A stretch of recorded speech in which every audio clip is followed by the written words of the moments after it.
अच्छा मुझे बताएं कि इंजमामुल हक को चेयरमैन किसने लगाया था? जका अशरफ। बाबर आजम को कैप्टन किसने रिटेन किया था? जका अशरफ। कुछ लोग ये समझ रहे हैं कि शायद कॉन्ट्रैक्ट साइन हो गए तो इनकी इंटेंसिटी आ गई। ऐसी बात नहीं थी। फैक्टर क्या था कि when you started to bowled first, उसमें शहीनशाह अफरीदी ने ऊपर से आउट किया। जब ऊपर से आउट कर दिए, क्योंकि आपका प्रॉब्लम मिडिल ओवर्स का है और आपकी बैटिंग का भी, और आपका प्रॉब्लम मिडिल ओवर्स का था बॉलिंग का भी। और उसके बाद हारिस को पहला एज यूजुअल लेंथ नहीं हो रही थी तो एक्सपेंसिव हुआ, लेकिन देन ही केम बैक। तीसरा फैक्टर क्या था? वसीम जूनियर, मोहम्मद वसीम, जिसको आप खिला नहीं रहे थे, उसने शो किया है कि वो टेल को रिवर्स के साथ वाइप आउट करता है। तो वो जो बॉलिंग आपकी शुरू में 2 आउट हो गए तो आपकी फील्ड में एनर्जी आ गई। कुछ लोग ये समझ रहे हैं कि शायद कॉन्ट्रैक्ट साइन हो गए तो इनकी इंटेंसिटी आ गई। ऐसी बात नहीं थी। तो कोई कह रहे हैं यहाँ से कोई टेलीफोन कॉल भी गई है इनको, शहनशाह अफरीदी साहब को, क्या बॉलिंग आपकी? ये आपको ही पता लगा होगा। नहीं नहीं, वैसे कह रहे हैं कि आपकी उसमें कप्तानी की उम्मीद में है, तो अभी फिलहाल रहने दो, फिलहाल वर्ल्ड कप पे आप मुझे टेलीफोन कॉल का तो नहीं पता, लेकिन हार्षा बोगले ने आज ठीक ठाक हमारी एक फ्रेंचाइज को हंगाला। क्या कहा है सर उसने कहा यार भाई तुम प्रमोट कर रहे हो कि ताकि शहनशाह अफरीदी कैप्टन बन जाए, don't do this in the middle of the tournament. He is a great bowler and nothing against शहनशाह, बट सेटल इट आफ्टरवर्ड्स। ये हार्षा बोगले ने किया, जो इंडियन कमेंटेटर है, बड़ी मतलब अगेन उसमें वेरी रिस्पेक्टेबल और बड़ा उनका वो नाम है। तो अब ये कह रहे हैं कि यहाँ से कोई पाकिस्तान से मैनूवर हो रही थी चीजें कि शहनशाह Afridi was performing, under perform कर रहे थे। मुझे मैनूवरिंग का नहीं पता, मुझे शहनशाह अफरीदी का नहीं पता। मुझे इतना पता है कि even Pakistan cricket board Babar Azam को बाईपास करके किसी और प्लेयर से कांटेक्ट में था। अच्छा, फॉर व्हाट पर्पस? साइडलाइन करना, और जो भी नेगोशिएशंस थी कॉन्ट्रैक्ट की, सेंट्रल कॉन्ट्रैक्ट की, या इवन टीम के हवाले से जो भी बात थी वो बाबर से नहीं हो रही थी। तो बाद में कोई उनको शहनशाह अफरीदी साहब को जरा यहाँ से कोई कॉल गई है कि आप? ये अब आपकी खबर है, मुझे नहीं पता। तो आप कंफर्म क्यों नहीं कर रहे? क्यों, मुझे पता नहीं।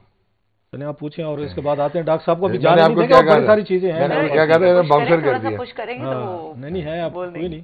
अच्छा, अगर आज के मैच को हम इस तरह से देखें कि हमने एक कन्विंसिंग विक्ट्री देखी और हमने एक कमबैक देखा, लेकिन लोगों का अभी भी यही डिस्कशन है कि ये कमबैक जो है it is going to stay, और जो आगे हमारे लिए कंडीशंस बहुत एज पे आ गई हुई है।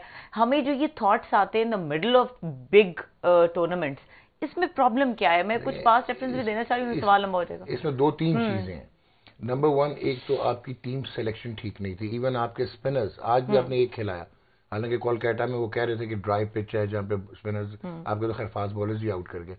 सो लेकिन again nothing against Usama, but he is not ready for 50 over cricket. 4 over करना और होता है, 10 ओवर करना और होता है, और उसकी लाइन और होती है वनडे की। आज भी उसको 60-67 रन पड़ गए, ठीक है, 204 में से तो 66 उसको पड़ गए। सो एक तो आपकी टीम इब्राज शुड हैव बीन देयर, वो लास्ट टाइम भी आपने, ठीक है, वो ही should have been there. He is a magical spinner, जो कि टेस्ट में 38 आउट किए हुए, 21 फर्स्ट क्लास में 121 आउट है। सो वो ही इज समथिंग स्पेशल, क्योंकि मिस्ट्री है। लेकिन एनीवेज वो नहीं था। सो टीम सिलेक्शन का एक आपको प्रॉब्लम आया, कॉम्बिनेशन का। फिर फखर को आपने मीडिया प्रेशर पे बाहर किया, क्योंकि वो एक लॉन्ग चेन बन गई थी ऑफ नॉट नॉन परफॉर्मिंग था। लेकिन उसको नहीं करना चाहिए था, क्योंकि वो आपका एक्स फैक्टर है। ही इज द वन जिसमें सारी कैपेसिटी है, वो खेलता ही ऐसे, ठीक है।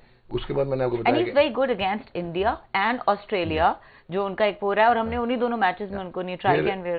फिर ये कि थैंक गॉड कि अब्दुल्ला ने परफॉर्म तो कर दिया, लेकिन ऐसे उसके बाद साउथ शकील अंडर यूटिलाइज्ड, उसको 4 पे खेलना चाहिए था, रिजवान को खिला रहे थे। तो एक तो ये प्रॉब्लम्स थे। इससे Shadab is not he is a gun T20 player, but is not a one day player, ठीक हो गया। सो आपने टीम सिलेक्शन का तो एक प्रॉब्लम आ गया, जिसमें आप बाबर को विंडिकेट नहीं कर सकते, क्योंकि उन्होंने अपने कंफर्ट जोन वाले प्लेयर्स रखे।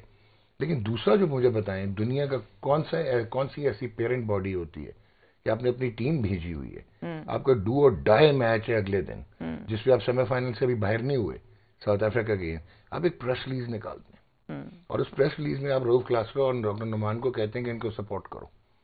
उसके सेकंड पैरा में कहते हैं कि वापस आओगे तो अकाउंटेबिलिटी होगी, और थर्ड में आप कहते हैं कि ये टीम मैंने सिलेक्ट नहीं की, ये तो इंजमामुल हक ने की थी और बाबर आजम ने की थी। अच्छा मुझे बताएं कि इंजमामुल हक को चेयरमैन किसने लगाया था? जका अशरफ। बाबर आजम को कैप्टन किसने रिटेन किया था? जका Ashraf.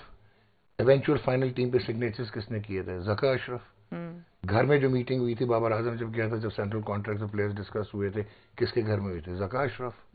So how can you absolve yourself? You are heading an organisation.